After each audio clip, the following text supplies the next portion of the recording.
welcome to another intensive review. Ngayon naman, we will talk about continuity of a function. So, kailan nga ba nagkakaroon ng tuloy-tuloy na graph yung ating function and kailan nagkakaroon ng pagputol yung ating function? So, yan ang pag-uusapan natin today, which is the continuity of a function. So let's say, for example, we will consider the function f of x is equal to x plus 5 over x squared minus 9. Number 1, we need to find the domain of f. So pag sinabi nating domain, ito yung x values, okay? So again, when we talk about x domain, we're looking for the values of your x, and that will satisfy your function. So dito, mapapansin natin na yung denominator natin is x squared minus 9. So magkakaroon lamang tayo ng undefined answers here if what? If your denominator becomes 0. Na kung saan yung x natin, magiging what? Magiging 3 or negative 3. Thus, the function is defined only at all values of x maliban sa negative 3 and 3. So, ano yung magiging domain ng function natin? So, we conclude that the domain of your function are interval, negative infinity, negative 3, union of negative 3, 3, union of 3, positive infinity. So, ito yung mga domain ng ating function. Okay? Or, pwede nating sabihin set of real number except what? Except negative 3 and positive 3.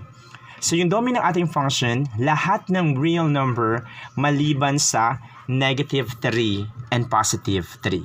Okay? Then, we will proceed to number 2. Alamin natin kung yung function natin is continuous, tuloy-tuloy, o nagkakaroon ng pagputol discontinuous on the given intervals natin. Okay? So, pwede tayo makapag-conclude if the function is continuous or not based on our domain. So, ito yung magiging basis natin. So, before we proceed to this, titingnan muna natin yung mga intervals natin, binubuo siya ng parentheses, and there are sometimes meron tayong tinatawag na brackets, okay? So, dito, meron tayong parentheses for the intervals. Let's say, for example, we have your intervals AB. Anong ibig sabihin nito?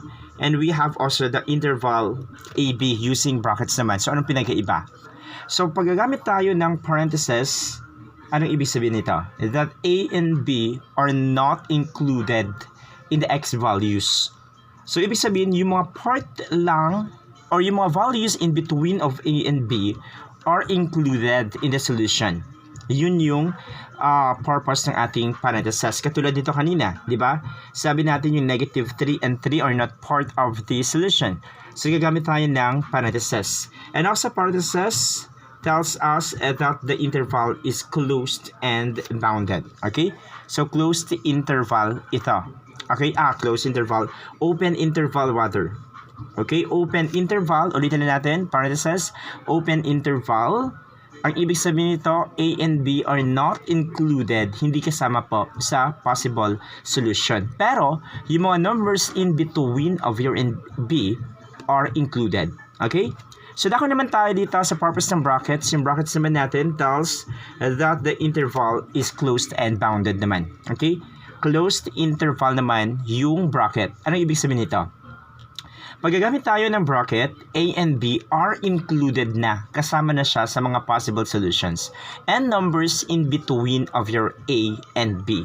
Yun yung purpose ng ating brackets. Okay? So, we have your parentheses open interval, hindi kasama yung A and B, pero kasama yung mga nasa gitna. Closed interval, gamit yung bracket, kasama na yung A and B, as well as numbers between your A and B. Okay? So, dako tayo dito sa number 2 again. Alamin natin kung yung function is continuous or not on a given interval. Alam natin na yung domain kanina ng function natin are all real numbers except negative 3 and 3. So, kung makikita natin, nakasama sa interval yung negative and 3 and positive 3, that means your function is discontinuous. Hindi siya tuloy-tuloy. Okay? Let's say, for example, letter A. We have your open interval, parentheses, 0, 9. Ibig sabihin ng interval na 0, 9, hindi kasama yung 0 and 9 sa possible values of your x, pero yung mga numbers in between 0 to 9 are part of the solution. Okay? Now, sabi natin, kung makikita natin yung negative 3 and 3 sa intervals, the function is not continuous. Okay? So, nandito ba si negative 3 and 3 sa interval 0, 9? Yes. Okay? So, discontinuous, letter A is discontinuous at x is equal to 3. Kasama dito yung positive 3. Hindi kasama yung negative 3, pero kasama yung positive 3. That concludes your function is discontinuous. Hindi siya tuloy-tuloy at x is equal to 3. Letter B, we have negative 3, 3. Ulitin na natin yung parenthesis tells us that the interval is open. Hindi kasama po yung negative 3 and 3 sa solution.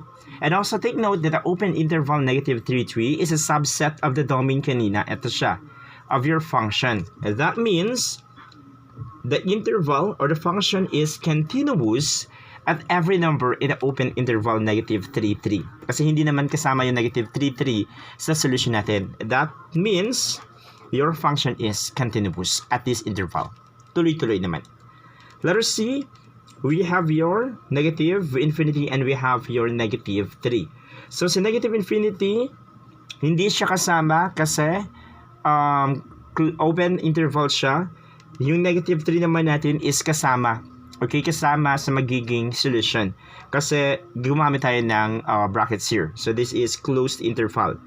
So, ulitin na natin that the domain of your function are all real numbers except negative and 3. So, nandito ba si negative 3 and 3? Yes, nandito si negative 3. And that concludes that the function is not continuous. Okay, or discontinuous siya since x is equal to what? Is equal to negative 3. So, ito naman, half open interval tayo. Hindi kasama yung negative 3, pero part yung negative infinity. So, we have half open interval here. Kalahati, half open interval. Okay? So, ito naman, open interval kanina. Okay, how about letter D? So, letter D naman natin, we have 3 and positive infinity. This is open interval naman. Okay? So, kung babalikan natin yung domain natin, the 3 and negative, 3 and positive infinity is also what? Is a subset of the domain of your function. That concludes that the function is what? Is continuous.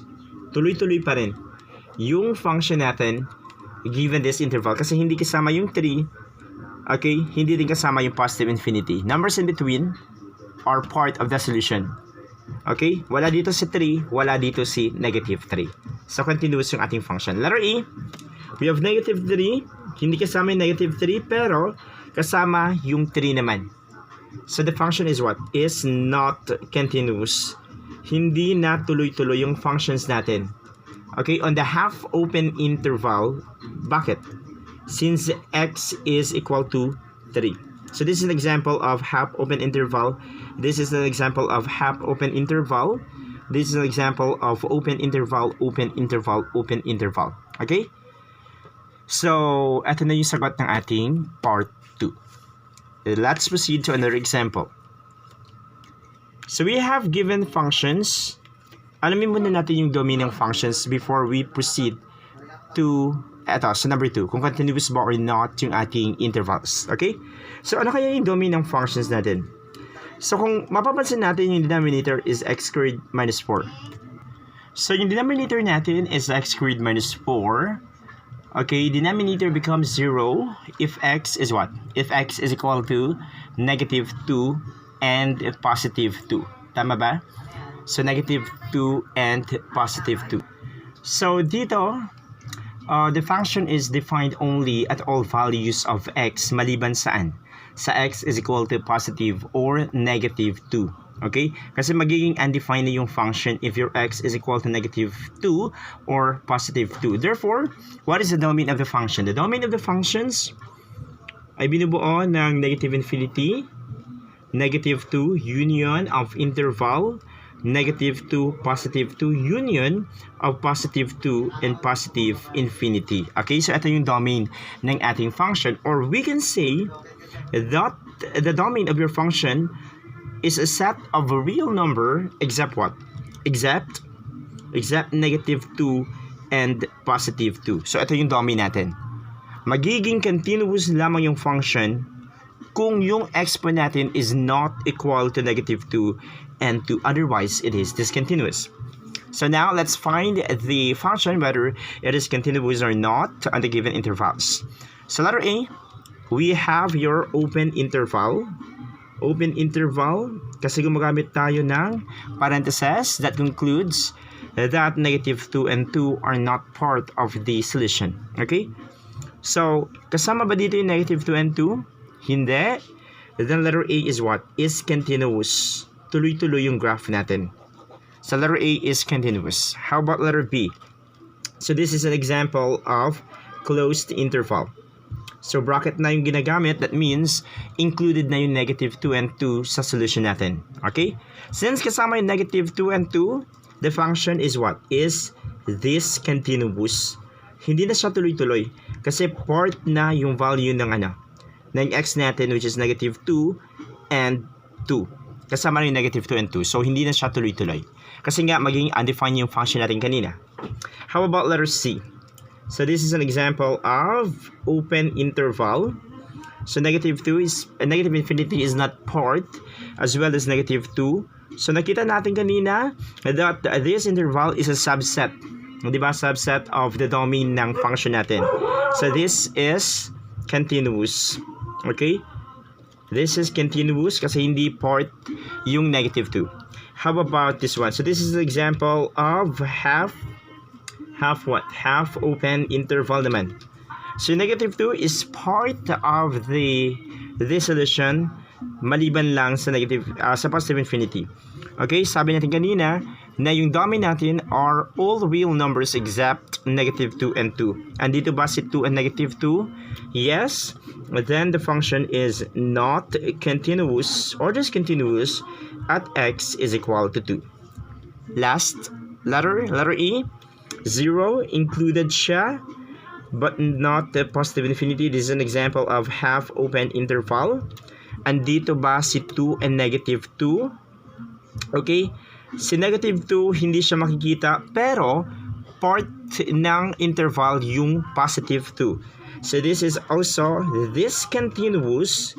Hindi pa rin siya tuloy-tuloy at x is equal to 2 kasi nandito si 2. Okay? That's all for continuity of a function. Next topic is intermediate value theorem and intermediate zero theorem. See you.